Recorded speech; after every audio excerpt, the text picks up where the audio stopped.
Our 10th storyteller is Yael Schy. Yael Schy. In the front row. You made it.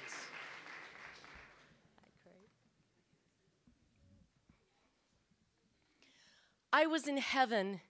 There she was, standing on the mountaintop, singing her heart out. Maria, the hills are alive with the sound of music.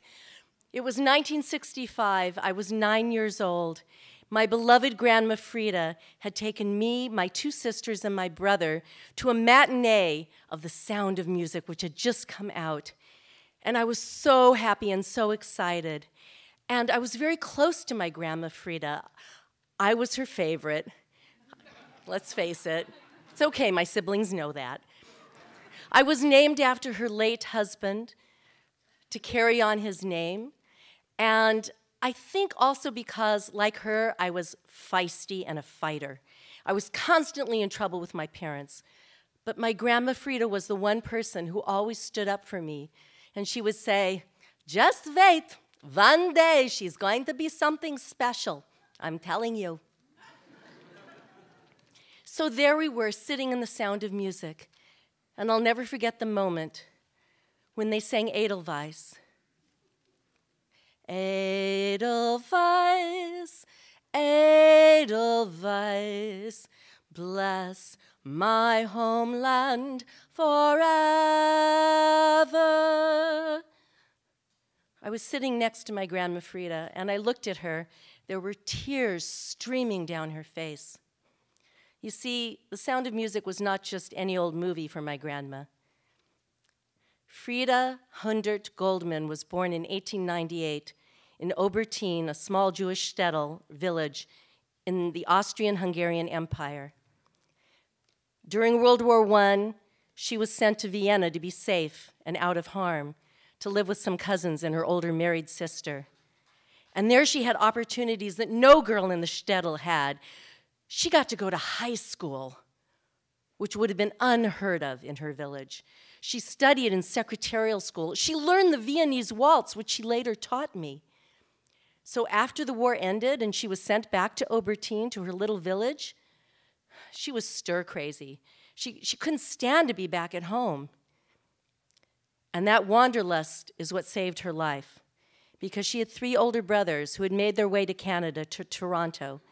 And her oldest brother, Joe, sent her the passage so that she could get on a ship, the only way to get here back then, and come to North America.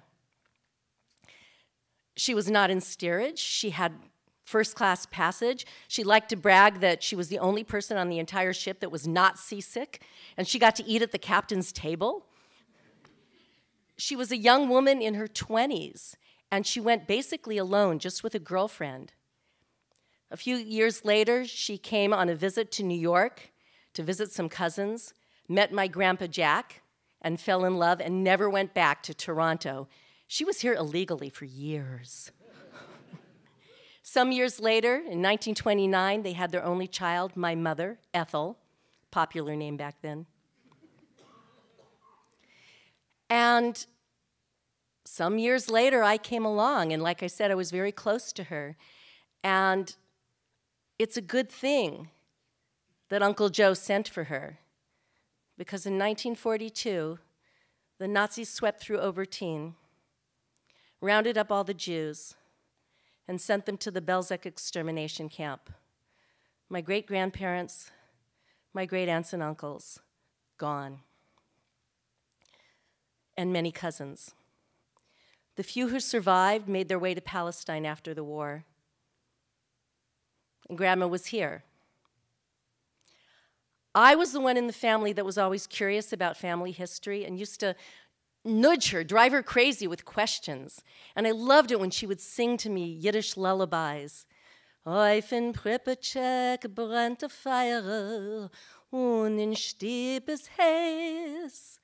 I would listen to her stories of Obertin, and it seemed like Camelot or Brigadoon, like it wasn't a real place, because really, it was gone. It was completely wiped out. If you look on a map, today it would be in the Ukraine, There is a town called Obertine in the Ukraine today, but it's no relationship to what it was. So I've always had this strange feeling of homelessness. I do not have an ancestral homeland that I can visit. And I've always been a little bit envious of friends of mine who are Irish American or Italian American or Japanese American who can go and visit their homeland, African American, people who can go to places that are still there. The closest I ever came was a trip to the Czech Republic in 1992. And two heart-wrenching things happened there. One, I went to the Teresian camp. It was a deportation camp, and experienced at the end of the tour the little bowls of ashes that they had brought from various extermination camps, and standing there looking at what might have been the remains of my family. But the happy note was, in a small little town called Český Krumlov, I wandered into a rare bookstore. I asked him if he had any old maps, and he happened to speak English. He had learned it on Voice of America. And he said, what you need is a German atlas, because the Germans were very meticulous. I said, yeah, I know that. He opened up a German atlas from 1900, and there was Obertine. I now had proof. It wasn't Camelot, it was a real place, my homeland. So that day in 1965 in the movie, I can only imagine that what my grandma was thinking and feeling in her heart was this. Obertine, Obertine, bless my homeland forever. Thank you.